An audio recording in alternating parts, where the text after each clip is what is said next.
por ver. Sí, se ve, profe.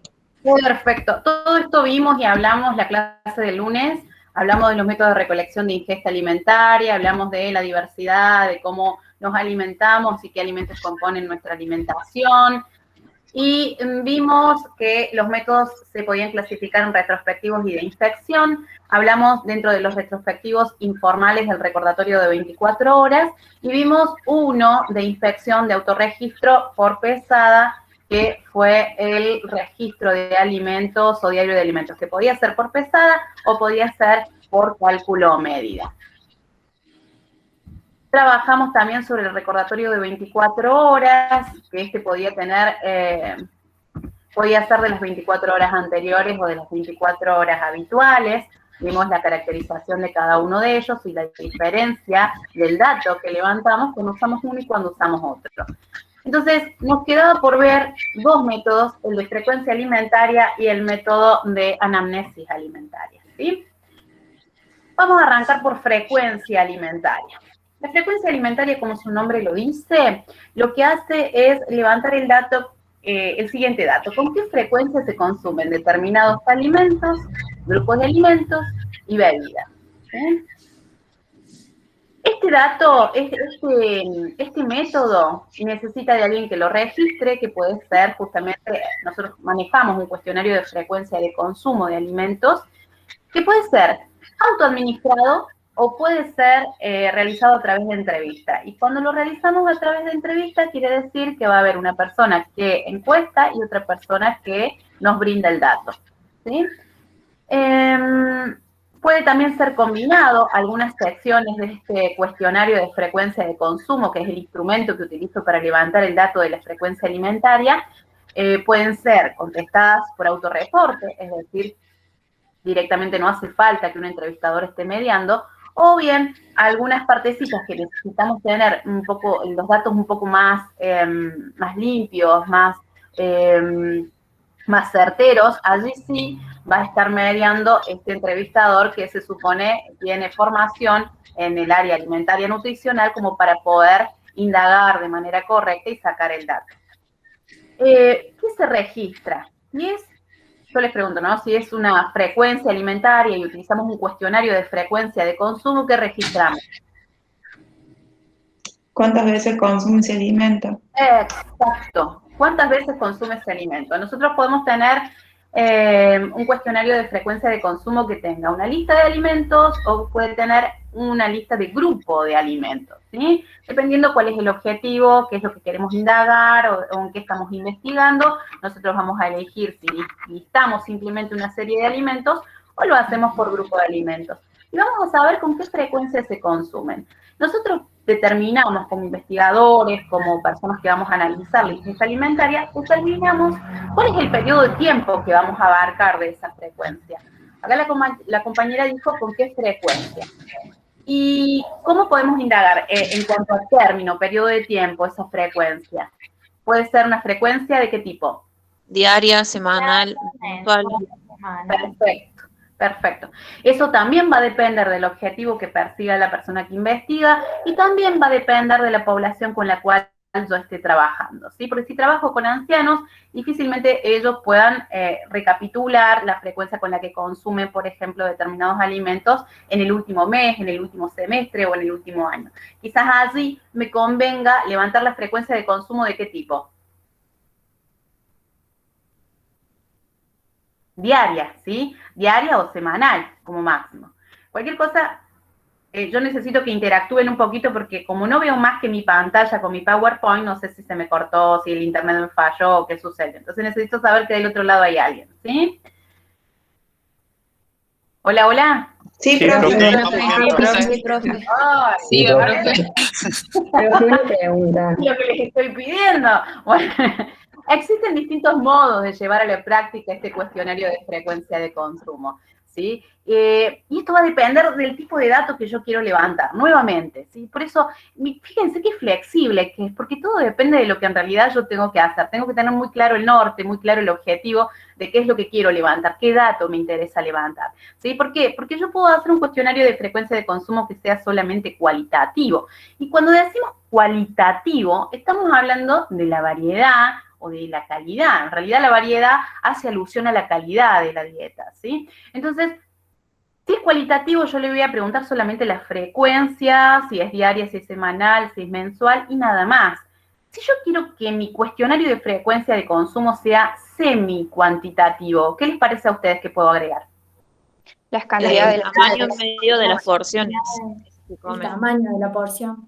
Ahí estamos, son dos cosas distintas, ¿no? Una cosa es estandarizar con porciones pequeñas, medianas y grandes, y ahí es semi-cuantitativo. Yo me voy a hacer una aproximación. Es una aproximación al tamaño de una porción estandarizada. Ahí me puedo valer de álbumes fotográficos, de réplicas de alimentos, entonces la persona me va contestando, sí, bueno, es una porción pequeña, no, es una porción mediana o grande. Cuando es cuantitativo, yo ya ahí necesito más exactitud. Entonces yo voy a preguntar la cantidad en gramos, ¿sí? O en volumen, ¿sí? Dependiendo. Los cuestionarios cualitativos no preguntan por la ración consumida, además está de decirlo, solamente preguntan por la frecuencia en la que se consume una lista de alimentos o grupos de alimentos. Los semicuantitativos sí presentan raciones estándar y los cuestionarios cuantitativos ya solicitan un poco de mayor exactitud, encuestando el tamaño de la ración consumida en medidas caseras o en gramos, ayudándose de instrumentos de apoyo, como dijimos, medidas caseras, modelos de alimentos, los álbumes fotográficos y demás. Este método, la frecuencia alimentaria, es sumamente utilizada y se incrementó su uso a partir de los años 90, cuando se utiliza mucho para la epidemiología nutricional, para poder establecer asociaciones entre el tipo de ingesta alimentaria o el perfil de consumo o patrón de consumo, y la aparición o el mayor riesgo asociado a la aparición de enfermedades crónicas no transmisibles. ¿Qué tipo de método es? Es retrospectivo informal, ¿sí? Estaba junto con el que vimos anteriormente, que es el recordatorio de 24 horas. Bueno, ya dijimos un poquito que permite obtener la información sobre la ingesta alimentaria y algunas aclaraciones que está bueno que ustedes lo tengan en cuenta. Se pueden combinar, estos métodos se pueden combinar. ¿Para qué combinaríamos un método? Y para lograr mayor exactitud en el dato que levantamos. Esto se llama verificación cruzada. Yo puedo combinar la frecuencia alimentaria con el método de recordatorio de 24 horas y escoger si lo voy a hacer de 24 horas anteriores o habituales también, ¿sí? Acá, como les decía, configuró una herramienta muy utilizada a partir de la década del 90 y con esto de la idea de identificar los riesgos asociados a llevar cierto perfil de consumo alimentario. Fíjense en esta imagen, este es un cuestionario de frecuencia de consumo puramente cualitativo. Vamos a tener del lado izquierdo, ustedes ven mi mouse, ¿cierto? Sí. Se ve. Bueno, del lado izquierdo van a tener una lista de grupos de alimentos, dice aquí, y luego una frecuencia de consumo o también de compra, porque no necesariamente yo tengo que levantar el dato del consumo, sino que a lo mejor me interesa o mi objetivo es saber qué alimentos compra más la gente o qué tipo de lácteos compra más la gente dentro del grupo de lácteos, ¿sí? O de leche, yogures y quesos compra la gente para afinarlos y para ponernos a tono con lo que nos proponen las guías alimentarias. Y fíjense que acá aparece la siguiente frecuencia, nunca o casi nunca, 1, 2 o 3 veces al mes, 1, 2, 3, 4, 5, 6 veces a la semana y de 1 o más de 6 veces al día, ¿sí? Entonces yo ahí, ¿qué puedo estimar con este dato? Fíjense. ¿Qué puedo decir a partir de ese dato? Por ejemplo, si lo pensamos en términos de las guías alimentarias y las raciones que propone, ¿qué puedo levantar o qué me puede decir levantar este dato? Si cumple con las raciones recomendadas. Claro, la cantidad de lácteos que consume, de carne. Ajá. ¿Y las guías alimentarias de qué rango de tiempo nos habla? ¿De al mes, el consumo mensual, el consumo semanal, el consumo diario? Diario. Entonces, Yo ahí me voy a fijar en el consumo diario y cuántas veces al día me va a dar las raciones estimadas, pero yo no voy a tener la cantidad, ¿sí? Puede ser que 3 veces al día consuma leche, pero que en esas 3 veces al día que consumí leche solo agregué una pequeña cantidad a un cortadito, ¿sí? Entonces, Silvina, ahí me va a contar ese otro dato, ¿sí? sí, quería agregar que el cuestionario de frecuencia de compra se usa generalmente para analizar, digamos, la cantidad de alimentos en la distribución intrafamiliar, es decir, que cuando hacemos frecuencia de compra generalmente analizamos a la familia. Es muy raro que se haga a nivel individual, pero es importante que sepan que se puede usar también así, de esta manera. Sí, sí, sí, sí. Inclusive es no solamente importante que se pueda usar, sino que es muy bueno, son muy buenos los datos que nos da y que nos permite, y el análisis que nos permite realizar. Todos estos, la mayoría de los métodos vienen para hacerse a nivel individual o a nivel del hogar, ¿sí? Hay algunos que son más específicos para el hogar y otros a nivel individual, pero pueden ser adaptados, digamos. Como dijimos anteriormente, todo método se tiene que hacer lo más fiel posible a la hora de la investigación para poder contrastar con otras investigaciones que hayan aplicado el mismo método. Si nosotros lo hibridamos, lo modificamos, quizás perdemos esa posibilidad de replicabilidad del dato, ¿sí? Acá vemos un cuestionario de frecuencia de consumo que es semi-cuantitativo. Fíjense que ya levanta acá el dato del tamaño de la ración a través de raciones estándar, pequeña, mediana y grande, ¿sí? ¿Lo vemos allí? Sí, profe. Sí, profe. Sí, Perfecto. ¿Y se entiende la diferencia de cómo yo voy complejizando y agregando otro dato? Sí, profe.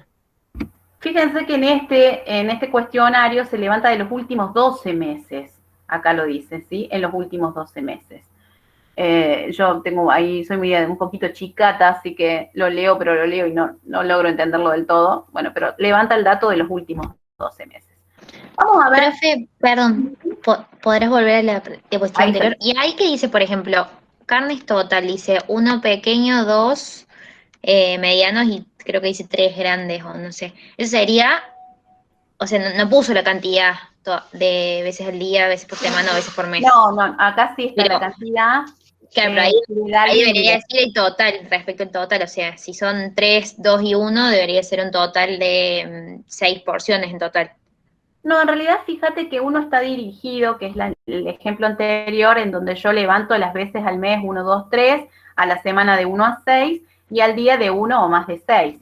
Pero acá está libre, está abierto, veces al día, y ahí llenas el dato directamente, no haces la crucecita en uno u otro, ¿sí? Veces al día y es lo que te responda, 2 veces al día, 3 veces al día.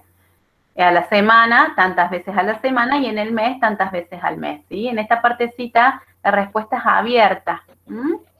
Y yo anoto el dato. ¿Y en la última columna qué dice, profe?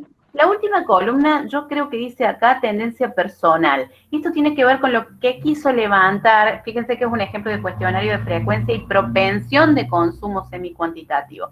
Tiene que ver con el objetivo, ¿sí? De lo que quiso, el dato que quiso levantar el investigador. Esto es una tendencia personal. Fíjense que dice 1, 2 o 3. Debe ser si repite más de 1, 2 o 3. ¿Sí? Tiene que ver con eso, hay que entrar directamente a lo que sería el estudio en sí y ver qué era el dato de tendencia personal. Este es un ejemplo gráfico, digamos, de una frecuencia de consumo, ¿sí? Pero hay que verlo en su contexto para poder comprenderlo totalmente. ¿Estamos hasta ahí? Sí, profe. Perfecto.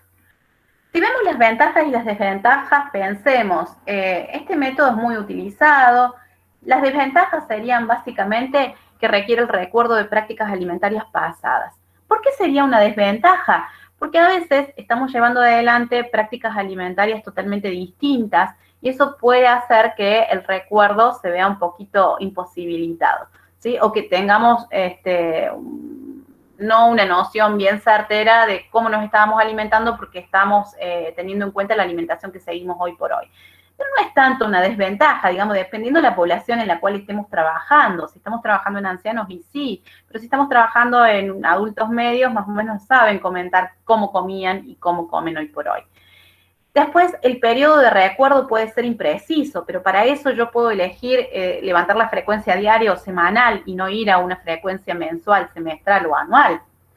La cuantificación de la ingesta puede ser imprecisa. Depende, ¿no? Nosotros podemos tener errores en la estimación por el factor memoria o por el factor de medidas estándar, pero cuanto más estandarizados tengamos las réplicas de alimentos y tenemos los álbumes fotográficos y demás, es un poquito más preciso. De todos modos, siempre tenemos que tener en cuenta que son aproximaciones a la ingesta alimentaria, no es exacto, nunca va a ser exacto, ¿sí? Primero porque hay sesgos de reporte, segundo porque las réplicas alimentarias, hoy por hoy los alimentos vienen de diversos tamaños, los utensilios ni les cuento, así que siempre va a ser una aproximación. Si tenemos claro eso, no es tanto una desventaja, eso es lo que les quiero Profe, comentar. Sí. una pregunta, ¿en qué caso te conviene analizar en términos mensuales? Y, por ejemplo, dependiendo de la población, si vos vas a trabajar con adolescentes y podés trabajar a nivel adulto, adulto medio, ahí sí podés hacer, por ejemplo, al mes. Siempre a medida que aumenta el tiempo, va a disminuir la exactitud del dato, siempre. Pero bueno, vos tenés que saber que corres menos riesgo con esa población y no con niños, por ejemplo, que no se van a acordar, no se acuerdan lo que consumieron al mediodía cuando están merendando, y vos pretendés que se recuerden, por ejemplo, el consumo del último mes. Entonces, por ahí hay que saber a quién hacer la encuesta, quién es la persona encargada de la alimentación, de la selección, la compra, la preparación, saber indagar dónde voy a indagar y qué dato voy a levantar en cada población, dependiendo de los grupos etarios, ¿sí? O sea, yo buscaría, por ejemplo, si hago una encuesta de frecuencia alimentaria, trataría de hablar con la persona que se encarga de todas estas cuestiones alimentarias. Por otro lado, eso es una pregunta, surge de una pregunta, ¿cuál es la persona que se encarga de estas cuestiones? Siempre a lo largo de la historia fue la mujer a la cual se le daba este rol de distribuir los alimentos, proveer los alimentos, preparar los alimentos, seleccionarlos y demás. Pero hoy por hoy podemos encontrarnos con que es el varón padre quien lo realiza, o si vive solo, una familia unipersonal, es esa persona la que hace todo. Entonces, primero partir de a quién le tengo que preguntar, y luego fijarme si es una persona, si es la abuela, por ejemplo, quizás tenga la noción del alimento a lo largo del mes. No es exacto el dato tampoco que vamos a levantar, ¿sí? A ver, Silvina, quiero agregar algo ahí. Piensen que estos métodos describen una forma o es una técnica para recolectar datos, y que esto ustedes lo tienen que adecuar si lo van a hacer a la recolección a nivel individual, a nivel familiar, a nivel poblacional. Va a ir modificándose. Probablemente elegir, analizar el consumo mensual tiene que ver con lo familiar. ¿Por qué? Porque a veces uno ve ahí qué se compra con un sueldo del mes y qué proporción del sueldo del mes se llevan los alimentos, por ejemplo. Podría ser un ejemplo, pero todo eso va a depender de los objetivos del investigador y de a qué nivel aplicamos nosotros cada método cuando pretendemos recolectar un dato. Probablemente si queremos ver la relación con enfermedad y algún nutriente en particular, no necesitamos hacer un listado de todos los alimentos, sino aquellos alimentos que tienen que ver con el nutriente que yo estoy buscando y el consumo de esos alimentos. Entonces, este método es muy versátil, pero bueno, queda en manos de quien recolecta el dato, ayornarlo a las necesidades y a su objetivo.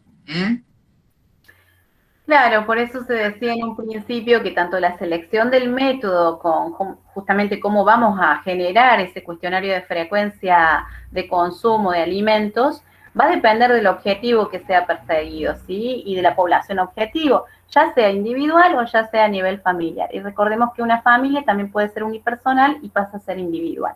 Entonces, tenemos que tener todas estas cuestiones primero de antemano, por eso ya pensadas, delimitadas, estructuradas, y después pasar a levantar el dato. Sigamos con las desventajas. Dice, tiende a sobreestimar la ingesta alimentaria en comparación a otros métodos. Tiende a sobreestimarla, en realidad depende. Si yo lo que quiero levantar es el dato de las frecuencias solamente, y va a depender justamente de que la otra persona, de las preguntas, cómo elaboro las preguntas, de que la persona pueda comprender qué estoy preguntando o qué estoy apuntando. Depende mucho del entrevistador, por eso tienen que ser también entrevistadores bien formados y en algunas partes que lo realice un entrevistador y no autoadministrado. Pero bueno, esas son todas decisiones y riesgos que corre cada uno que investiga y que dice, bueno, en esto soy más flexible y en esto trato de dar mayor exactitud. La validación del método es difícil. En realidad, fíjense qué contradictorio, porque es uno de los métodos más utilizados. Inclusive, la encuesta nacional, la encuesta... la GENIS, la Encuesta Nacional de Nutrición y Alimentación, las utiliza la frecuencia de consumo, justamente porque levanta datos a nivel poblacional, una cantidad de datos impresionante, y decir que la validación del método es difícil, bueno, es uno de los más utilizados a partir de los años 90 en cuestión de nutrición epidemiológica, así que son todas aproximaciones. Las ventajas... Sí, espera un poquito. Yo no quería interrumpirte y lo iba a decir después todo, pero por las dudas, para que entiendan. La frecuencia alimentaria es un método, en realidad es un método cualitativo.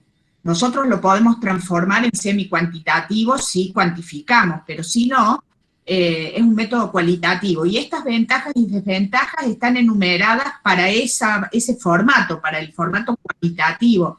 Por eso es esto que después Silvina comenta, bueno, en esto no cierra, en esto puede ser, porque bueno, finalmente esta enumeración tiene que ver con la forma de recolectar el dato de manera cualitativa, cuando nosotros no sabemos las cantidades. Entonces es difícil de validar porque no sabemos las cantidades, y todo lo que ella viene comentando tiene que ver con eso, ¿sí? Por eso hay un ítem ahí que dice la cuantificación de la ingesta puede ser imprecisa.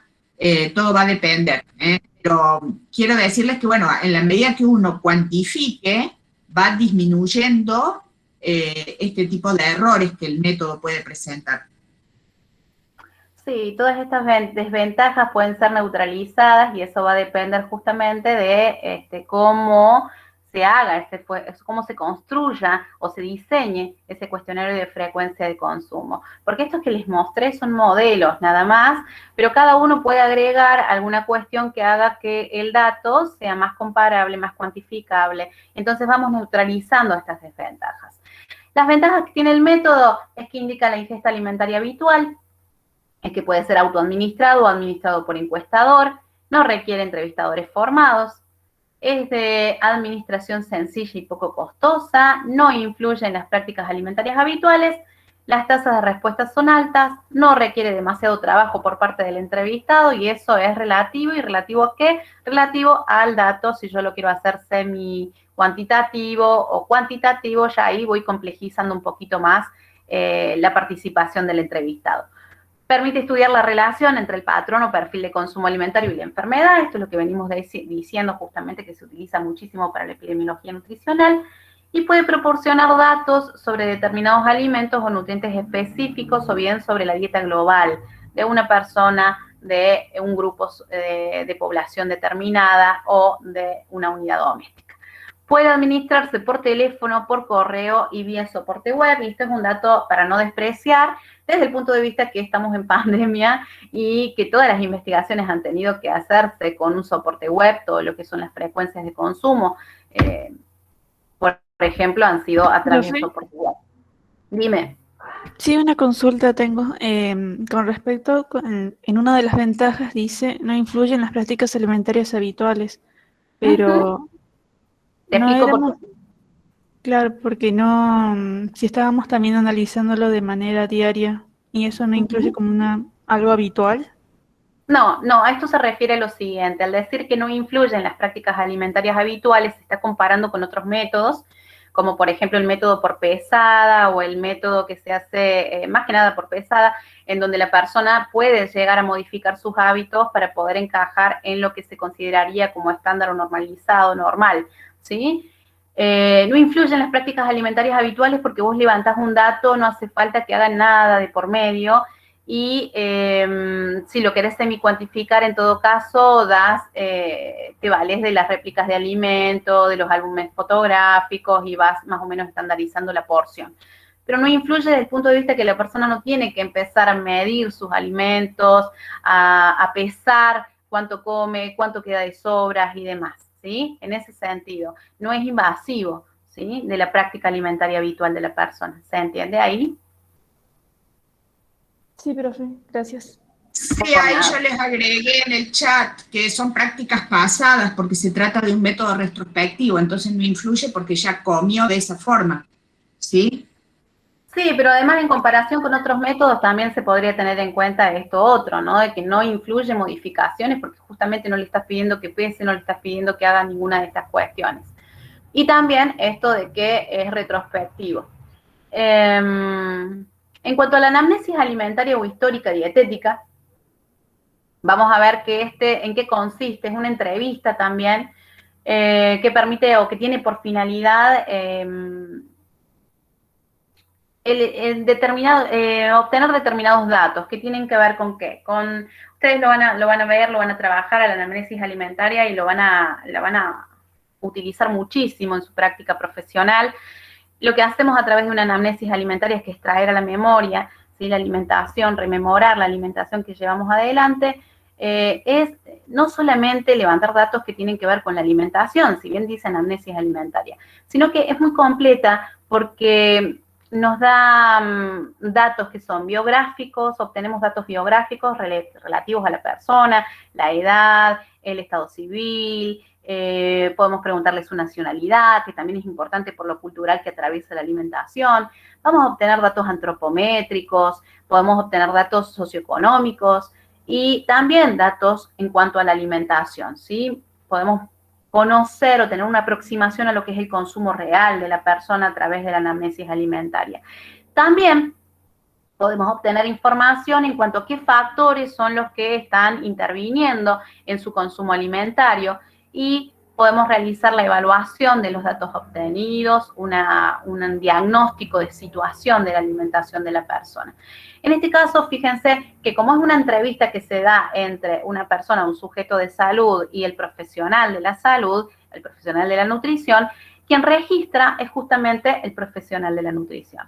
¿Y qué registra? Registra todo lo referido a la alimentación, ya sea desde la ingesta habitual, que tiene que ver con el consumo, con la frecuencia con la cual consume determinados alimentos, preparaciones, bebidas, y también se suelen combinar para realizar con otros métodos, o suele anidar otros métodos de recolección de datos, como por ejemplo el recordatorio de 24 horas. Existen distintos modos de llevarlo a la práctica, sí, eso va a depender nuevamente, fíjense que todo depende del objetivo que persiga quien levanta el dato, en este caso el profesional de la salud, el nutricionista. Este método es por lo general cualitativo y podemos llegar a hacerlo semi-cuantitativo, dando nociones del tamaño de las raciones estandarizadas. Bueno, vamos a ver un poquito qué tipo de método es. Es un método que combina otros métodos, permite obtener información sobre la ingesta alimentaria actual de la persona, pero también la información de la ingesta alimentaria pasada, ya sea pasado cercano o remoto, ¿sí? Es fundamentalmente, como dijimos, cualitativo, se puede obtener datos también que son de carácter semi-cuantitativo, y describe el patrón o perfil de consumo alimentario de una persona. Decimos acá sí de una persona. Por la anamnesis alimentaria se hace entre es un acto dialógico, es decir, es un diálogo entre dos personas, uno ocupando el lugar de profesional de la salud y el otro de sujeto de atención de salud. Algunas aclaraciones para tener en cuenta. Permite sacar conclusiones del estado dietético, pero no del estado nutricional.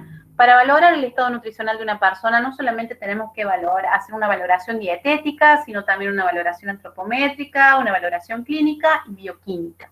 Por eso es muy importante tener en cuenta que las conclusiones son a nivel de estado dietético, no a nivel de estado nutricional. Por lo general, presenta la combinación de métodos, como dijimos anteriormente, para dar mayor exactitud, que pueden ser el recordatorio de 24 horas junto a una frecuencia alimentaria también, ¿sí? Y nos da datos de distinto índole, muy completo, por eso es el más utilizado. Aquí tenemos un ejemplo de anamnesis alimentaria, tenemos... Profe. Sí. Perdón. Sí. Sobre la otra, sí, sobre esa Firmina. ¿Cómo sería entonces lo de estado dietético? Que no entendí. Claro, el estado alimentario, el estado dietético, la ingesta alimentaria es el dato y las conclusiones que yo puedo hacer son en base al estado alimentario, es decir, qué come, cómo come, ¿sí? Pero no puedo decir que mis conclusiones son en relación al estado nutricional de una persona, porque el estado nutricional se puede valorar, pero a través de valoración dietética, valoración antropométrica, bioquímica a través de análisis, por ejemplo, de sangre, y clínica, ¿sí? Es mucho más complejo hablar de estado nutricional. Entonces yo lo que tengo que tener en cuenta es que cada vez que aplico un método de recolección de datos sobre ingesta alimentaria, las conclusiones que yo voy a arribar están en relación al estado dietético, es decir, cómo come, en relación a una referencia, a un patrón de referencia, que pueden ser, por ejemplo, las guías alimentarias, ¿sí? Pero no en relación al estado nutricional. Yo no puedo saber cuál es el estado nutricional a partir de estos datos que levante. ¿Me expliqué? Sí, gracias. Perfecto, por nada. Ahí vamos. Este es un gráfico, un ejemplo que les quise poner acá de anamnesis alimentaria.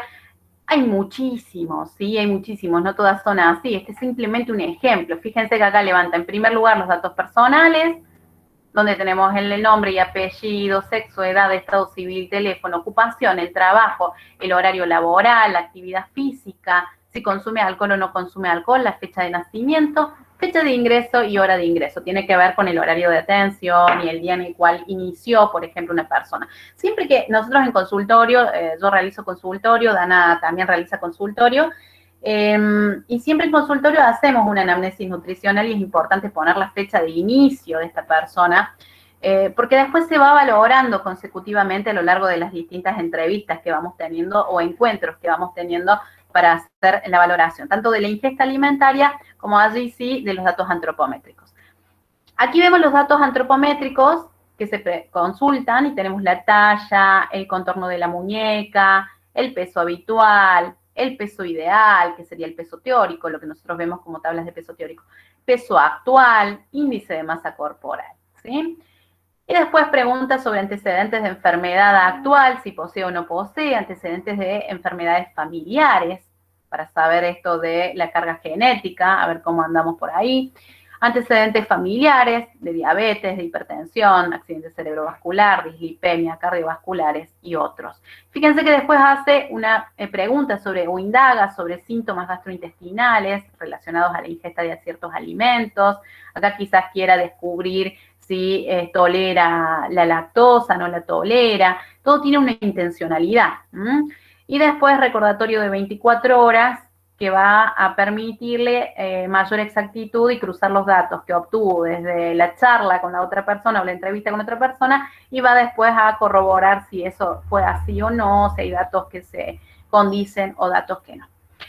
También podemos agregar los datos socioeconómicos, el motivo de la consulta es muy importante, qué los trae por aquí, qué hace que consulten por su alimentación con un profesional de esa área, los hábitos alimentarios. A mí me gusta hablar mucho de las rutinas alimentarias también y de las dinámicas cuando uno vive con otras personas que tienen que ajustarse a la dinámica de varias personas, ¿sí? Y se entretejen ahí o se ponen en tensión las necesidades individuales con las colectivas. Entonces, es muy bueno saber si vive solo, si vive en familia, si tiene hijos pequeños, si tiene hijos adolescentes, si tiene algún miembro de la familia, por ejemplo, con alguna complicación de salud que hace que todos consuman de determinada forma determinados alimentos y no de otra. Entonces, es muy importante poder indagar todo esto para saber de qué manera podemos intervenir de la mejor manera para lograr este objetivo que trae la persona, que es el motivo de consulta. Y bueno, culminar con un recordatorio de las 24 horas habituales está muy bueno, también para complementar y cruzar los datos, ¿sí? Profe, perdón, sí. Entonces, digamos, la anamnesis en sí no se considera un método retrospectivo. No, es una combinación de métodos. Claro, más allá, digamos, que se complemente con otro, es una combinación. Exacto, te lo digo. Bueno, vamos a hacer, ¿quedó claro hasta acá? ¿Tienen alguna consulta o fueron haciendo consultas en el chat? Cuéntenme porque yo no veo nada de eso, de lo que está pasando en el entorno del Meet, no veo absolutamente nada. ¿Quedó ahí, hasta ahí más o menos claro? Sí, yo he ido contestando y agregando alguna información para no interrumpirte.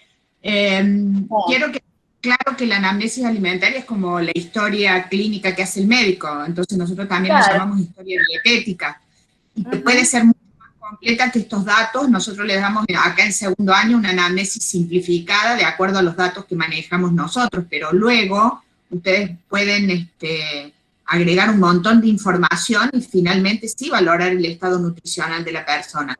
Acá ustedes todavía en segundo año no tienen todas las herramientas, después tienen una materia que se llama evaluación nutricional, y bueno, van a ver todo lo que pueden agregar a esto, toda la información que pueden recolectar, y entonces sí hacer apreciaciones más completas de la persona. Así es que, bueno, eso es un poco lo que están preguntando. ¿Qué otra cosa? ¿Para qué población es más conveniente usar anamnesis o general? Eso pregunta Daniela, Silvina. ¿Para qué población? No, la anamnesis es como una historia dietética, directamente esto lo hace el profesional de la salud con el sujeto de atención en salud, es decir, una persona que se dirige y hace una anamnesis alimentaria. Está más que nada utilizada como una historia clínica, una historia alimentaria, es decir, que es para la población sujeta de atención en salud, te podría llegar a decir.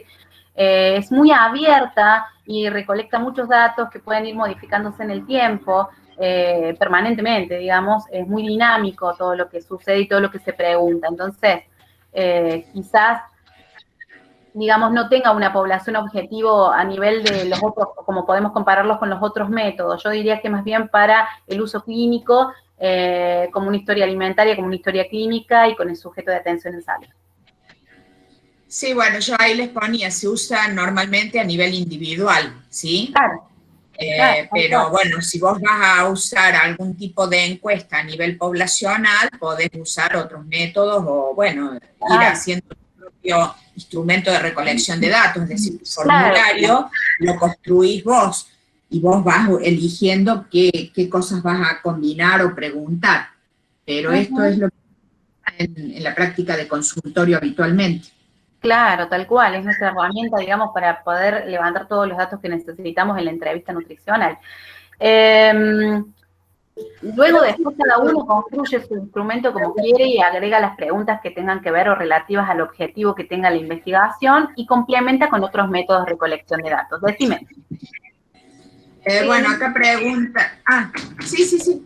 Perdón. Nosotras el año pasado vimos en nutrición materno-infantil un ejemplo de historia clínica en la que venía esta anamnesis derivada de un médico, digamos. ¿Siempre es así o no necesariamente? Sí, no necesariamente. En realidad el médico es el que prescribe la atención nutricional, entonces siempre hay una derivación del médico hacia la nutricionista, salvo en algunas cuestiones. Te digo, en la realidad muchas veces una persona toma la decisión de ser atendido y de mejorar su alimentación y va directamente sin prescripción y sin indicación del médico al nutricionista. Es relativo. Profe, Bueno, ¿y por qué? Perdón. Sí, pregunta. Perdón, profe. No, ¿por qué es que a veces se necesita la prescripción de un médico? O sea, en alguna patología claramente, sí, porque seguramente fue antes, pero a veces, no sé, uno no tiene ninguna patología y quiere ir y igual te la piden. Y porque nuestra carrera, nuestro título de grado no nos habilita para la prescripción. En realidad el tema es así, en las patologías no cabe duda, y en cualquier caso es porque los profesionales de la nutrición no estamos en condiciones de hacer diagnóstico médico. Entonces la persona puede creer que no tiene ningún problema y a lo mejor sí lo tiene, pero bueno, lo que a lo largo de esto tiene una larga historia en Argentina, donde ha habido muchas peleas de los nutricionistas con los médicos especialistas en nutrición, especialmente esto se ve en Buenos Aires, y los médicos especialistas en nutrición, había un gran profesor, que no sé si todavía vive, que él de alguna manera fue consultado para la normativa y la legislación en este sentido, de las competencias profesionales del licenciado en nutrición, y bueno, él se expidió porque los nutricionistas no pudiéramos trabajar de ninguna manera con prescindencia del médico. Esto a lo largo de los años ha sido de alguna manera cuestionado, y hoy por hoy sabemos que si trabajáramos con personas sanas, podemos no tener una prescripción médica, pero en el caso de enfermedad siempre debemos tener una prescripción médica. Y bueno, y luego hay un gris entre todo eso, porque bueno, es lo que les decía recién, la persona puede creer que está sana y a lo mejor no lo está. Claro, pero bueno, a veces nadie quiere ir a consultar al médico antes para venir. Si nos guiamos de la definición de salud de la OMS, creo que nadie está sano, pero escapamos todo a esa definición de un estado totalmente integral de bienestar. Sí. ¿No? Por otro lado, piensen que los profesionales de la salud es deseable que trabajen en equipo. Entonces, a veces uno tiene no su consultorio particular, sino que lo tiene en un ámbito donde hay médicos, hay otros profesionales. Entonces, a lo mejor ahí se hace más fácil poder manejar estos aspectos. Pero, en definitiva, es así como se los cuento, ¿no? Sí. Bueno, ¿hay alguna otra consulta de por medio de los estudiantes? ¿Las y los estudiantes? Bueno, ahí estaba viendo, ¿quieren un preguntero? Sí, les podemos subir un preguntero para que estudien. Sí, pregunto sobre las cantidades, ¿sería cuantitativo? Entonces, a ver, piensen que la anamnesis general, la anamnesis que le estamos proponiendo cruza el recordatorio con la frecuencia. Entonces, eso es lo que Silvina les decía recién, la verificación cruzada. ¿Y qué significa esto? Que en un recordatorio que la gente describe lo que come habitualmente o las 24 horas anteriores, a veces hay alimentos que no se mencionan. Entonces la frecuencia me permite a mí indagar sobre todos esos alimentos que no comentó. Por ejemplo, no come habitualmente jamón, pero de vez en cuando sí lo come. Entonces en la frecuencia sale eso, por ejemplo. Entonces son los dos métodos que generalmente se cruzan para valorar la ingesta dietética en el marco de una anamnesis alimentaria, que es algo un poco más amplio. Bueno, no sé, ¿algún otro comentario, Silvina, Dana o...? Sí. Una consulta. En la parte donde dice motivo de consulta, nombra el diagnóstico. ¿A qué hace referencia? Motivo de consulta. Bueno, si viene con una sí, perdón, Silvina, contéstale. ¿Puedo seguir? El motivo de consulta es por qué viene la persona, qué lo trae por aquí, qué lo motivó a iniciar con esto, ¿sí? Eso es el motivo de consulta. Y después el diagnóstico son esas primeras hipótesis que nosotros vamos haciendo, presunción o supuestos, a raíz de los datos que vamos tomando, que vamos obteniendo, ¿sí? En la aplicación de este método. Pero el motivo de consulta es eso, ¿qué lo trae por acá? ¿Por qué viene? ¿Por qué inicia? ¿Sí? Con el tratamiento nutricional, con una intervención nutricional, ¿por qué consulta a un profesional? Bien, profe, gracias. Y después dice, actividad física, intolerancia alimentaria, está bajo de datos antropométricos. Se supone que, bueno, que no forman parte, digamos, de los datos antropométricos. ¿En qué entrarían? ¿Qué tipo de datos? A ver, datos antropométricos que pide: talla, contorno de muñeca, peso habitual, peso ideal, peso actual, IMC, antecedentes de enfermedad actual, antecedentes familiares. ¿Dónde lo estás leyendo a eso? Arriba, en datos personales. ¿Del cuadrito no es?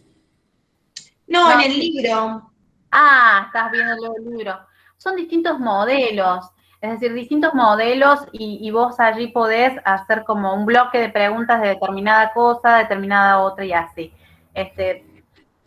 Ten en cuenta eso, que es flexible, son distintos modelos. Inclusive el que te estoy mostrando acá no es el mismo al libro y no es el mismo al que yo utilizo en consultorio, por ejemplo, ¿sí?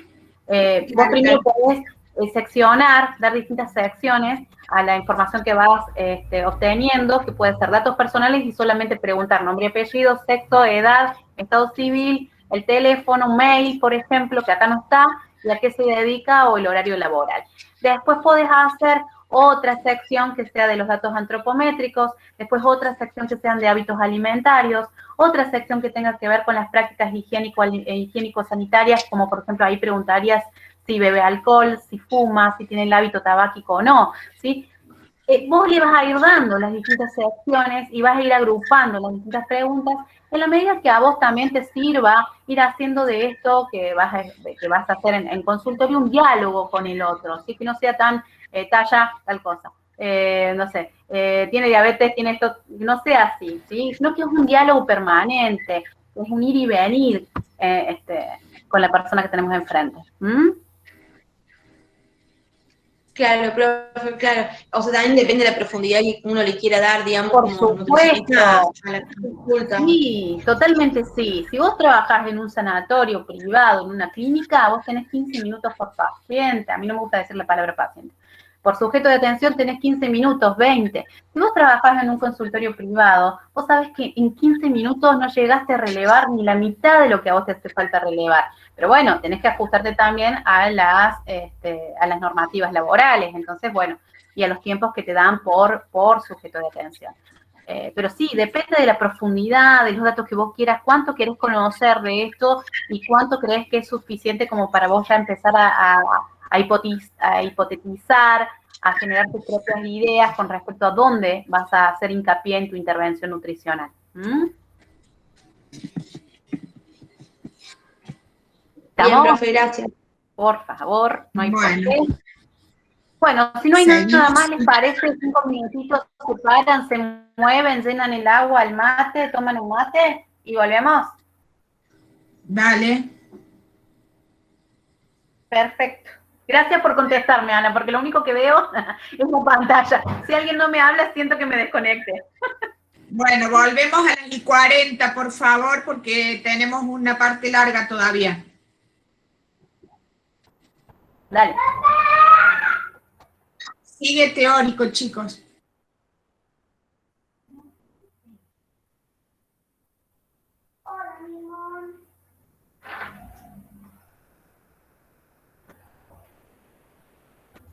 Silvi, tenés prendido el micrófono. Bueno, gracias, ahí voy.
Bueno, vamos volviendo. Avisen cuando estén. Y 40, empieza nomás. Perfecto, ya lo pongo en modo presentación. Bueno, vamos a poner un poquito en ejercicio esto que hemos visto con estas preguntitas. Yo les hago las preguntas, traten de abrir micrófono y participar. ¿Cuál de los siguientes métodos de recolección de datos sobre ingesta dietética es el más utilizado por su practicidad y tiempo de administración breve? ¿Qué les parece? ¿Cuál de los siguientes métodos? ¿El recordatorio, profe? El recordatorio de 24 horas. A ver, ¿alguien más? Tenemos el consumo de alimentos por pesada, la frecuencia alimentaria y el recordatorio. ¿No? ¿Dicen que es este? El primero no es. Sí, señores, es el recordatorio de 24 horas. La siguiente preguntita, ¿cuál de los siguientes métodos de recolección de datos sobre ingesta dietética es el más utilizado en estudios epidemiológicos? Frecuencia alimentaria, profe. ¿Frecuencia? Vamos a ver. Sí, señores, a partir de los años 90 fue el más utilizado. Sí, señores, yo soy de otra. Bueno, está muy bien. Sensacional. Sensacional, han entendido, han comprendido algunas cuestiones y para situarle un poquito lo que les he mostrado y lo que he hablado sobre los métodos, quiero ver que ustedes vean, por ejemplo, la encuesta nacional de nutrición y salud, lo que hizo fue cruzar datos obtenidos a través de la frecuencia de consumo de alimentos y el recordatorio de 24 horas, esa verificación cruzada para darle mayor validez a los datos obtenidos, ¿sí? Y otro ejemplito, hay millones, pero otro ejemplito acá es este es una tesis de investigación para la licenciatura en nutrición. Ay, me quedó medio ahí ahí, a ver. Bueno, ahí. Bueno, se ve medio, yo lo veo medio. Esta es una investigación en donde, fíjense el nombre de la investigación, frecuencia de consumo de alimentos con elevado contenido de azúcares simples y grasos saturados y su asociación con el estado nutricional en niños sanos de 9 a 10 años que asisten al 4º grado de la Escuela Municipal de la Ciudad de Córdoba. Fíjense que el dato que ellos o ellas quisieron obtener es sobre el consumo de ciertos alimentos con elevado contenido de azúcares simples y grasas saturadas. Que esas las GAPAs las llama, esto fue previo a las GAPAs, esto fue en el 2014. ¿Cómo llaman las GAPAs esos alimentos? Hola, hola. Opcional. Consumo opcional. Exacto. Alimentos de consumo opcional. Esta investigación se realizó en el 2014, fueron realizados por estudiantes que ya se estaban por licenciar. Fíjense que levantan, como trabajan con una población, fíjense de cuántos años, de 9 a 10 años. Profe. Sí. Se trabó la presentación. ¿Viste? Sí, se ve feo. A ver, ahí se ve mejor.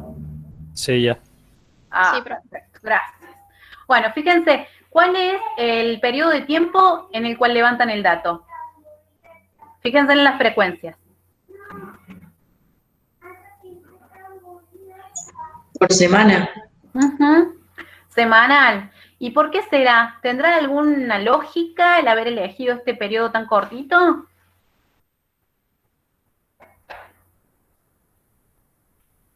Piensen un poco. Sí, profe, puede ser porque son niños o sean ancianos.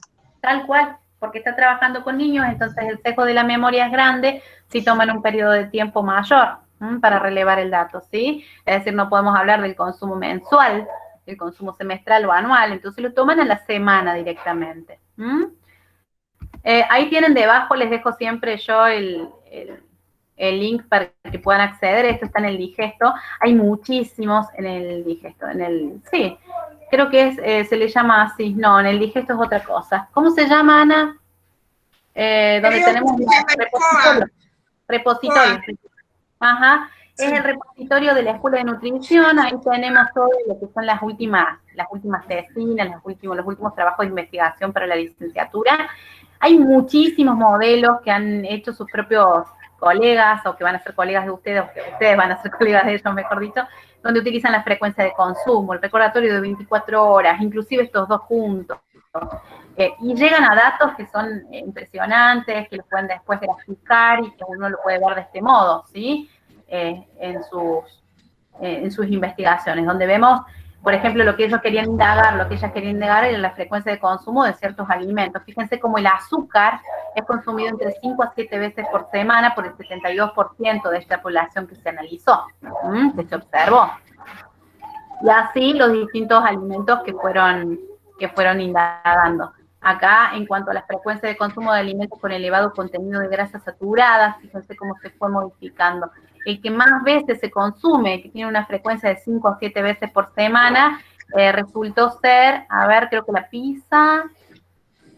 Sí, la pizza, ustedes dicen.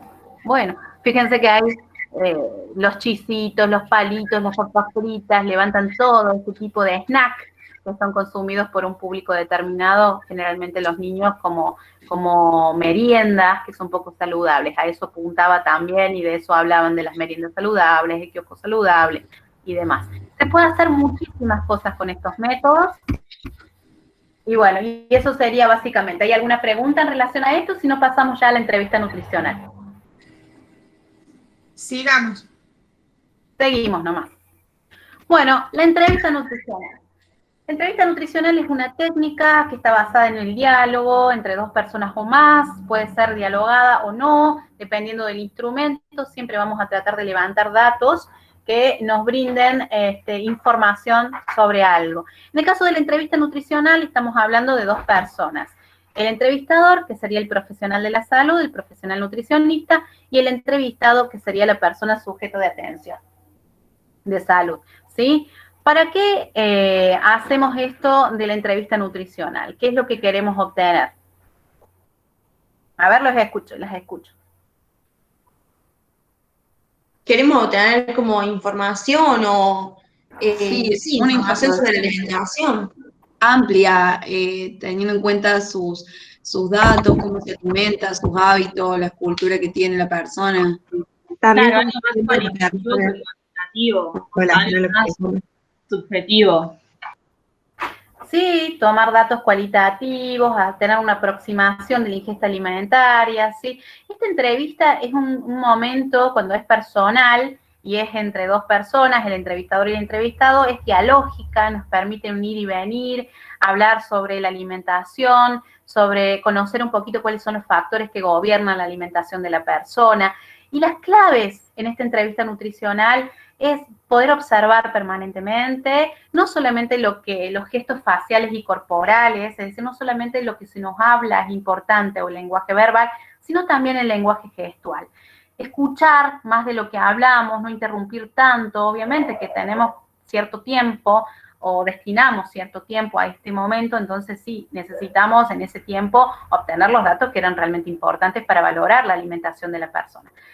Pero debemos escuchar lo que nos va diciendo, tomar lo que es importante y observar atentamente el comportamiento del entrevistado, tanto el verbal como el no verbal. Esto nos va a permitir una aproximación a el consumo real de alimentos y poder entonces tener un diagnóstico de situación y poder formular hipótesis, supuestos en relación a dónde debería intervenir como profesional de la nutrición para lograr el objetivo que esta persona trae. Silvina. Dime. Un pequeño aporte, ¿no? Actual con el tema de la pandemia. Sí. A mí me resulta, calculo que vos también, bastante complicado con estas cuestiones del barbijo. Uno se pierde esta cuestión gestual precisamente. Yo atiendo mucho a eso. Porque todo lo que son caras de disgusto, asombro, que se sonría, no se sonría frente a la pregunta, etcétera, uno se le pierde con eso, ¿no? Digo, atento a esto que vos decías, de las otras cuestiones que no son solamente lo que la persona dice en palabras, sino todo este otro contexto, ¿no?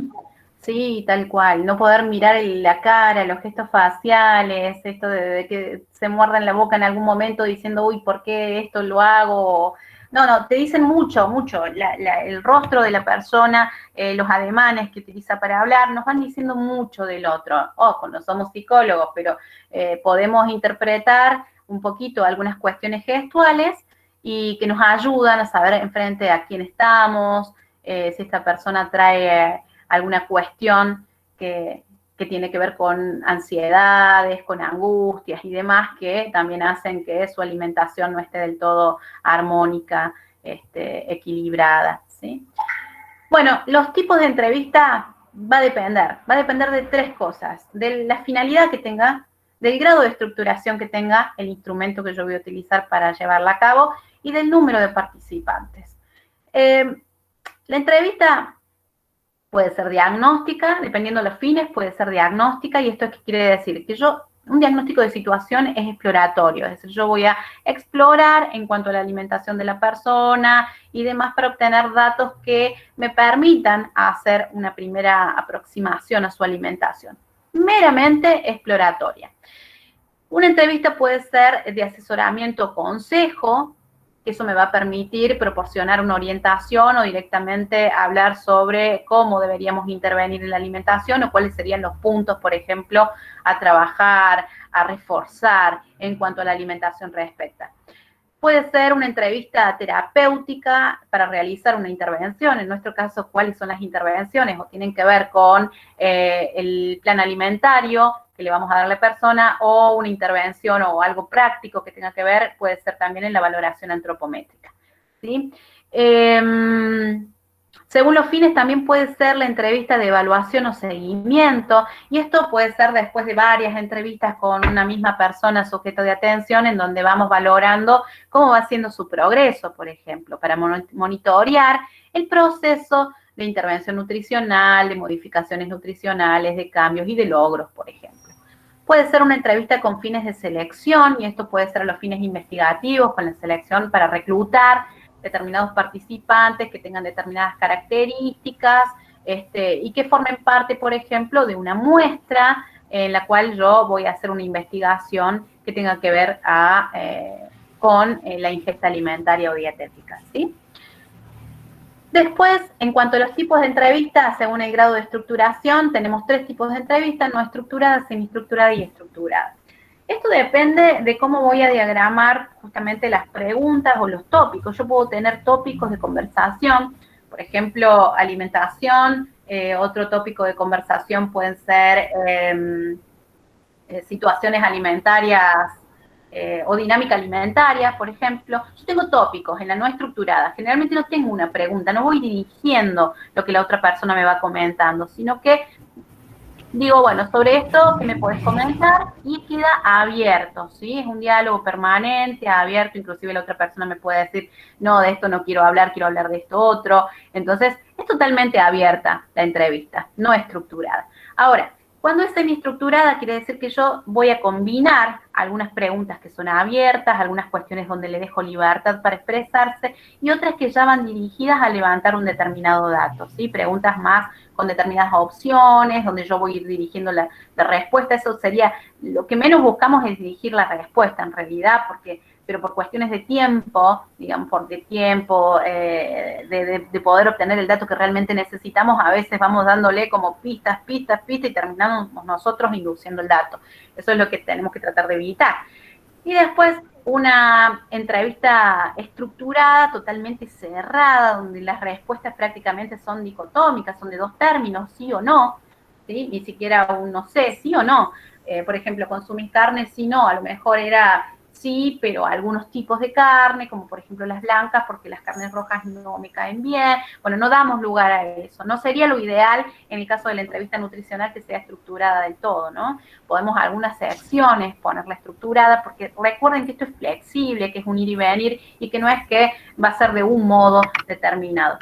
Después, por el número de participantes, la entrevista puede ser individual, o puede ser un focus group, por ejemplo, puede ser grupal. Eso quiere decir grupos focales, en donde generalmente en una mesa de discusión las personas se sientan, son varias personas, y hablan, exponen sus perspectivas, su mirada en relación a un tópico de conversación determinado, ¿sí? Eso se utiliza mucho en las ciencias sociales, para hablar de una determinada cuestión y ver las tendencias de pensamiento en cuanto a una temática determinada, ¿sí? ¿Hay preguntas con respecto a esto? No, profe, una consulta. Sí. Para las entrevistas de tipo grupal, por ejemplo, ¿en qué caso podría ser un ejemplo? Por ejemplo, puede ser si vos querés analizar la tendencia de consumo de las carnes, por ejemplo. Voy a darte un ejemplo, puede ser cualquier grupo de alimentos, pero suponte que querés analizar la tendencia de consumo de las carnes y por qué son más consumidas las carnes blancas que las carnes rojas, en caso de que vos manejes esa hipótesis, y que quieras saber cuáles son las variables que hacen que las personas escojan ese consumo de carnes blancas y no carnes rojas. Entonces pones esa discusión en la mesa y vas a tener múltiples versiones del por qué. O sea, vas a tener personas que te digan por cuestiones económicas, la carne blanca está mucho más a menor precio que las carnes rojas, entonces es lo que podemos acceder. Vas a tener otros que te digan no, que tiene que ver con la digestibilidad de las carnes. O sea, vos pones a discusión y después vas a tomar estas herramientas y las vas a desglosar y vas a buscar cuáles son los que más se repiten. Por ejemplo, los motivos que más se repiten, por lo cual las carnes blancas son más consumidas que las rojas. Entonces vos vas a ir como saltando estas ideas, estas premisas que te van diciendo por esto se debe, ¿sí? Silvina. Dime. Otro aporte. Están hablando entonces de número de participantes grupal, ¿no es cierto? Sí. Bien, llevado un poco a veces a la realidad de consultorio, que es más individual. Muchas veces la consulta es individual, pero a veces se hace grupal cuando, por ejemplo, en el caso de un niño viene con los padres, o viene el adolescente con los padres, o la madre, o el tío, o el que sea. Entonces yo ya tengo varias personas respondiendo a la misma entrevista, ¿no? Eso implica, obviamente, un manejo por ahí justamente de grupo. En este caso es un grupito muy pequeño, se puede hacer obviamente a grupos más grandes, pero bueno, son diferentes situaciones donde ya no es uno a uno, no es esta dualidad como vos explicabas, sino bueno, se agregan algunas personas más. Sí, es sumamente engorroso, les cuento cuando sucede esto, ¿no? Yo creo que como si tenemos enfrente a un adolescente, estaría buenísimo que el adolescente viviese solo, no acompañado de su mamá y su papá, porque, bueno, a veces nos dan datos que tienen que ver con que el adolescente come lo que come, a lo mejor porque no se preparan otras cosas o porque no tiene disponible alimentos saludables en la casa. Entonces ellos dicen todo, dirían los jóvenes, baten la justa. Yo tenía, por ejemplo, un caso muy particular donde la mamá decía, te preparé verdura y no comiste. Mamá, callate, no me prepara nunca la comida. Vos no hacés comida saludable, le decía. Y se hacía un debate y se armaba el tole en el consultorio porque se ponían en juego estas cuestiones, ¿no? Mamá, vos no cocinás saludable. Pero bueno, tampoco era una persona autosuficiente como para decir, bueno, que se cocine sus propios alimentos, que vaya y compre y seleccione él y demás. Entonces, son todas estas cuestiones que pueden ocurrir, les van a ocurrir seguramente en su ejercicio profesional y verán cuál es la mejor manera, por ahí hablar con la mamá, con el papá, que en estos casos lo deje entrar solo. Entonces, sí, considerar también que hay una cuestión legal que hay que respetar, que no se pueden atender a los menores de edad solos, más allá de que usted lo verá en una materia específicamente. De todos modos, creo que ahora es a partir de los 16 años. Bueno, nosotros estamos en este momento en la clase trabajando con adultos, ¿no? Pero claro, por el otro lado nos podría pasar el otro opuesto.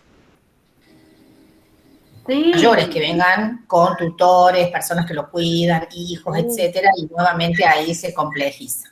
Sí, uno tiene que tomar decisiones en ese caso y ver qué es lo mejor para la persona que viene y acude al servicio de nutrición. O sea, qué es lo mejor. Si viene por su motivación y por motu propio, digamos, quédate vos y la persona que te trae que esté en el auto, porque lamentablemente si no, se generan estas cuestiones de no, pero vos no lo hacés, no, pero esto, y peleas que no contribuyen al momento ni a la finalidad de la entrevista nutricional. Entonces, por eso digo, también hay que saber tomar decisiones y tomar las decisiones, de hecho, ahora vamos a ver entre las habilidades el tomar decisiones, ¿sí? Que tienen que ver también un poco con esto.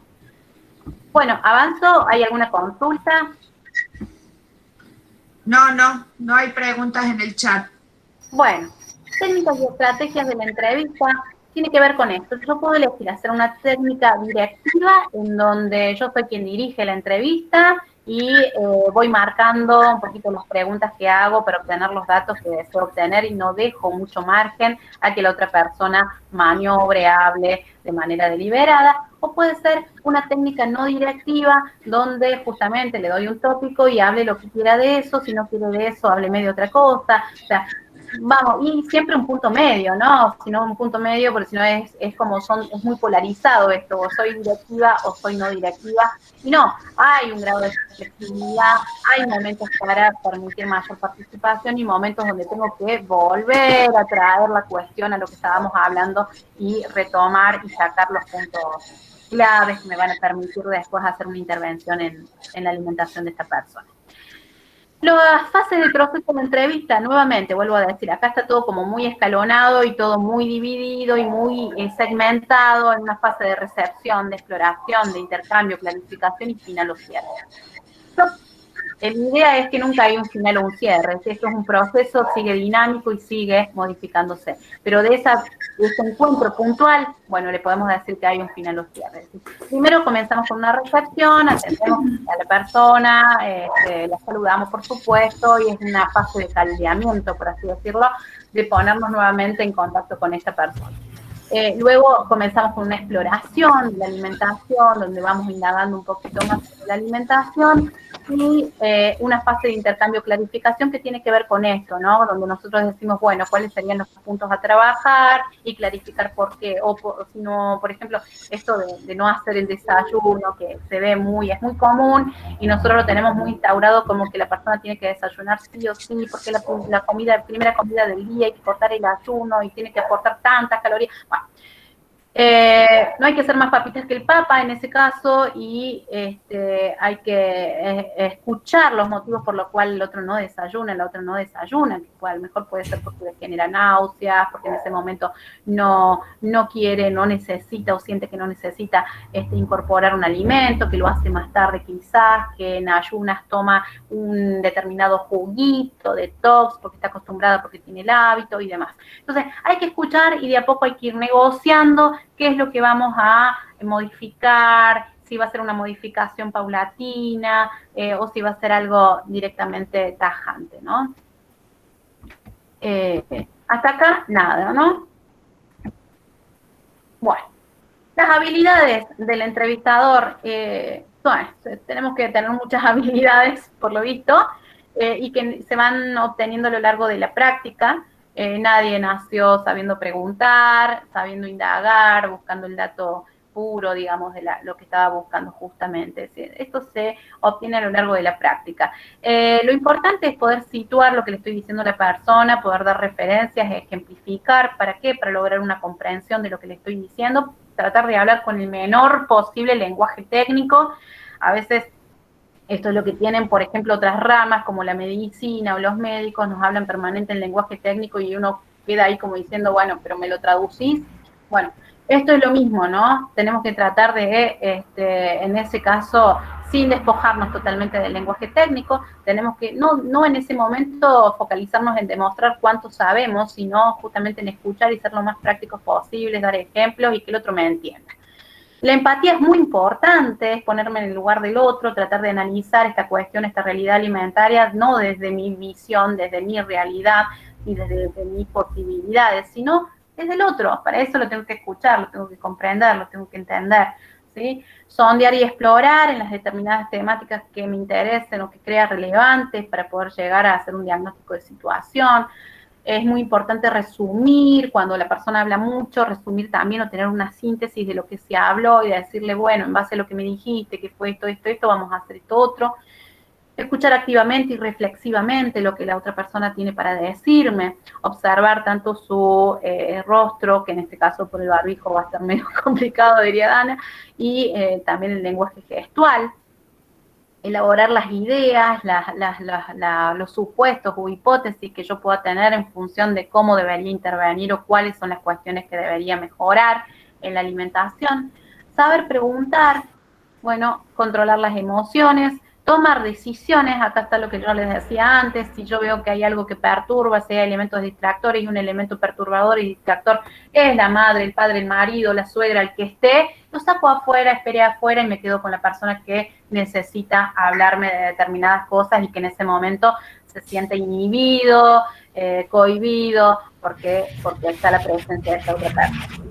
Dar pautas e instrucciones siempre, no puedo dejar que la persona se vaya sin nada en las manos, me parece que no es lo que corresponde ni siquiera en la primera consulta, en la primera entrevista nutricional, se tiene que ir con lineamientos, con pautas alimentarias, con algún bosquejo de una alimentación saludable, que siempre obviamente tiene que estar ajustada a sus necesidades, a sus hábitos, a su dinámica diaria. Y no perder la objetividad, ¿sí? Al hablar con los demás, al tratar con otras personas, tratar de no ser subjetivo, sino de ser lo más objetivo posible. Los errores del entrevistador tienen que ver con esto, con la falta de las habilidades que dijimos anteriormente, ¿no? Los principales errores pasan por reforzar de forma insuficiente la información que doy o reforzar indiscriminadamente, vuelvo a repetir 30 veces lo mismo, como si la otra persona no tuviera capacidad de comprensión. Interrumpir permanentemente la conversación tampoco está bueno, porque se pierde el hilo, porque no la dejamos que nos diga lo que nos tenía para decir. No equilibrar los tiempos de preguntas abiertas los tipos de preguntas abiertas y cerradas, que es lo que le decía, no podemos ser dirigistas del todo, pero tampoco podemos dar rienda suelta que nos hable de lo que quiera, porque bueno, tenemos un objetivo. Preguntar muchas cosas a la vez tampoco está buena. ¿Consume leche? ¿Cuánto consume? ¿Qué tipo de leche consume? ¿Y quién la compra? Entonces, son muchas preguntas a la vez que se tiene que ordenar la otra persona para decirme, bueno, o me contesta medias o no me contesta alguna cosita. El excesivo control y directividad tampoco está bueno, el subestimar la fragilidad y evitar ciertos temas que pueden llegar a poner en tensión en el momento de la consulta, inclusive llegar hasta las lágrimas por parte de la otra persona. La comunicación no verbal inadecuada, tanto ya sea porque me quedo muy quieto y lo miro permanentemente, pero no sabe si lo estoy escuchando o no, o la agresividad en los movimientos gestuales, como para decirle, vos tenés que cambiar tu alimentación por esto, por esto, por esto. Bueno, ustedes no me ven porque yo no tengo cámara, porque la conectividad si no es malísima, pero estoy haciendo unos ademanes que van acompañando toda esta cuestión. Tratar temas o información poco relevantes, o sea, sí, podemos hablar un poquito como para entrar en tema de cómo van los casos de la pandemia y qué sé yo, pero tampoco sigamos hablando de la pandemia y lo que vimos en el noticiero 40 minutos, porque no es la finalidad. Pasar por alto la comunicación no verbal del entrevistado, que es lo que dijimos, tenemos que vivenciarlo el entrevistado, tanto en su lenguaje verbal como no verbal. El discutir no sería lo óptimo, ¿sí? Siempre el respeto, en el marco del respeto, el diálogo permanente y el ponerme en el lugar del otro, tratar de no discutir. Por ahí puede pasar que vienen personas a sujetos de atención que nos dicen, bueno, yo quiero bajar 5 kilos y está en un índice de masa corporal de 18,5 y vos le tenés que decir, piba, no podés bajar 5 kilos, porque si bajás 5 kilos pasa esto. ¿Sí? Entonces, todas estas cuestiones sin llegar a la discusión, pero sí con un fundamento y poniéndonos en el lugar del otro, que quizás hacer la derivación correspondiente también, ¿sí? Todas estas cuestiones, se les van a presentar millones de cuestiones, ¿no? A lo largo de todo lo que sea su vida profesional.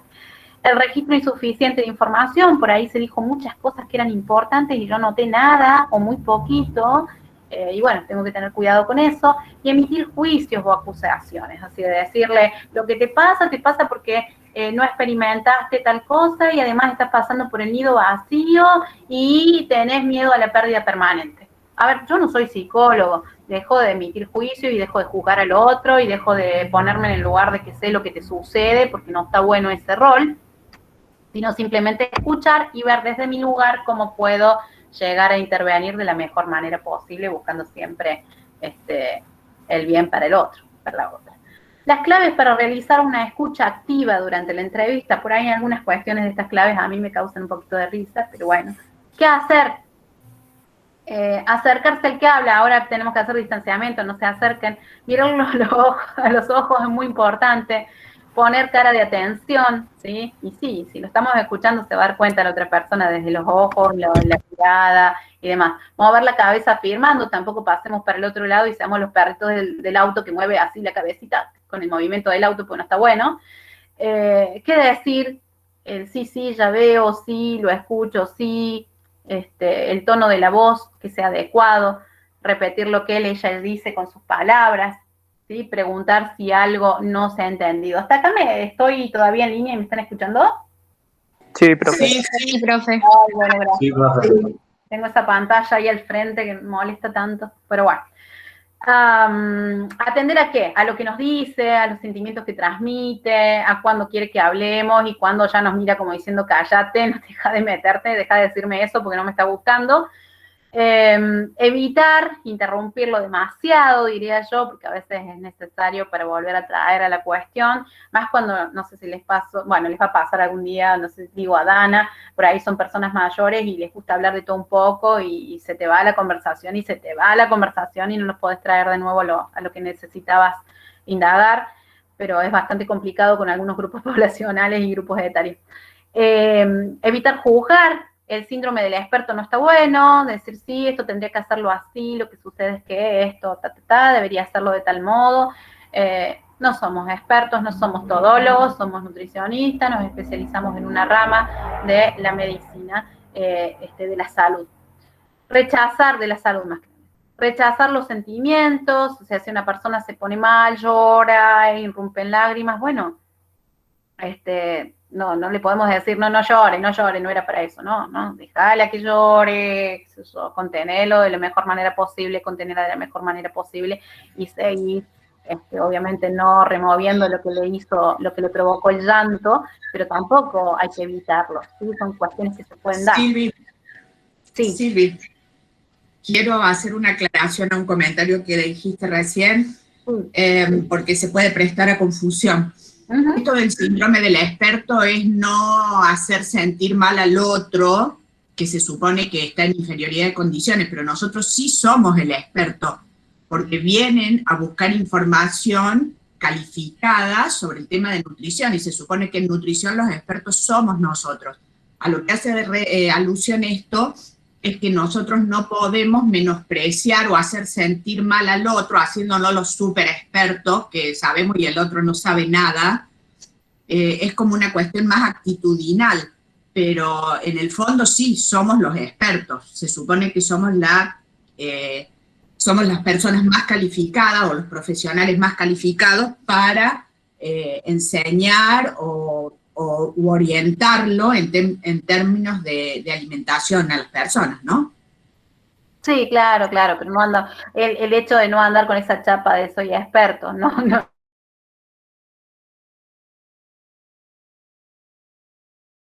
También sirve para hacer un aprendizaje constructivo, ¿o no? Entre el entrevistador y el entrevistado. En la actualidad se habla mucho, y lo van a leer y lo habrán ya leído y escuchado, de empoderar a las personas. Empoderar a las personas es ayudarlas a que mejoren, ayudarlas a conseguir sus objetivos. Entonces, bueno, depende cómo uno se posicione, desde qué lugar va a traer el volumen de la relación, claro. Entonces ustedes van a poder plantear y entenderse con las personas, pero siempre el profesional es un facilitador de la consecución de los objetivos. A veces ustedes van a tener esos objetivos, a veces los va a traer la persona. Yo me propongo tal cosa, ustedes le van a decir si eso es posible, si no es posible. A ver, estoy haciendo alguna aclaración. Sí, bueno, no sé. Sí, porque se me fue vos sabés que se me fue el sonido y después de golpe escuché, digo, ¿qué pasó? No, estaba haciendo una pregunta a una de las... y yo contestaba, pero seguí. Bien. Dale. ¿Qué observar entonces? El volumen de la voz, las perturbaciones del habla, la expresión facial cuando podemos, los gestos faciales y corporales, el sentido del humor, cómo se encuentra ese día esa persona, la apariencia personal, la postura y las actitudes que denotan ansiedad. Siempre esto, ¿no? Estas cuestiones de vivenciarlo al otro, vivenciar sus movimientos corporales, ver cómo está ese día, cómo se encuentra. Hay veces que están sin ganas de hablar, medios apáticos, y bueno, hay que respetar también todas estas cuestiones. Que vienen enojados a la consulta porque no cumplieron con los objetivos que se habían propuesto, entonces vienen como así, como que no quieren hablar mucho. Y bueno, respetar. todo eso respetar, y en otros momentos eso va a ir variando. Por mi parte, hasta acá llegó la clase. Díganme si hay alguna consulta. Yo ya hasta acá sería el PowerPoint va a estar disponible, yo siempre lo dejo disponible. Te voy a leer la última pregunta de Micaela, que le estaba por responder, pero es muy larga y para no demorarte, la leo y si querés responderla. Profe, dice, ¿puede que los fines durante la entrevista se modifiquen? Por ejemplo, en el caso de alguien que acude al consultorio por asesoramiento o consejo y el profesional a lo largo de la entrevista escoge preguntas con algún fin de diagnóstico o terapia según los datos que se van aportando, o tienen que ser diferentes entrevistas? No, eso, justamente la entrevista depende de lo que en el momento requiera la persona de atención, y en el momento, yo me perdí un poquito en lo que me está preguntando, pero... Claro, puede ser que la entrevista sirva para ver también los objetivos que tiene el paciente, digamos, y a partir de eso hacer una intervención. En realidad... Sí, por supuesto, es un diálogo, vos vas a ver cuál es la motivación, cuál es el objetivo, y vos vas a hablar y establecer un diálogo justamente para ver de qué manera podés intervenir en ese objetivo, y si ese objetivo es prudente o no, desde el punto de vista también de la salud. Sí, pero la pregunta va a otro lado. Ella lo que está preguntando es si todos esos formatos que vos presentaste de las fases y demás, claro, sí. No, en la próxima. Es la barrita de la izquierda. No. Esta. Ahí, donde dice los fines. Si va con un fin, si uno puede desviarlo a otro fin, probablemente. Mira, en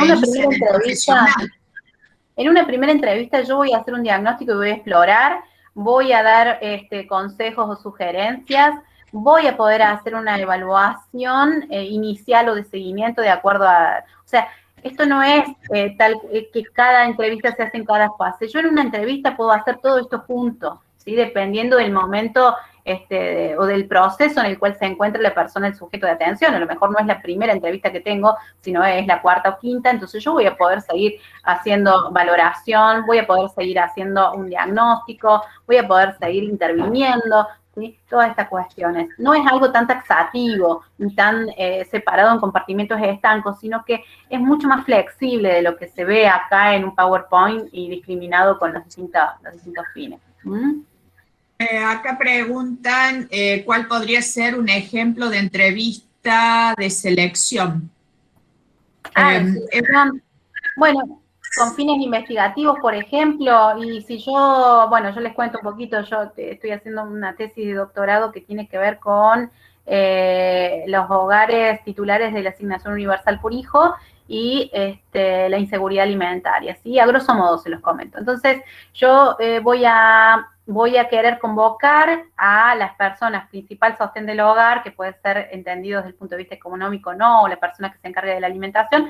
Voy a convocar a esas personas, y que tienen que ser titulares de la Asignación Universal por Hijo, por ejemplo, a que se acerquen a un lugar donde yo voy a hacer una entrevista. De ahí voy a elegir algunos porque tienen características similares, es decir, además de tener asignación universal por hijo, tienen una determinada edad y son las madres las que se ocupan de servir los alimentos, la distribución de los alimentos, la selección, la compra, la preparación, etcétera, ¿sí? Dependiendo de mis objetivos, yo de ese gran número de personas que pude entrevistar voy a reclutar a tales, ¿sí?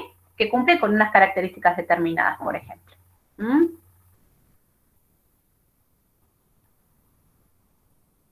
Hola, hola. ¿Queda claro?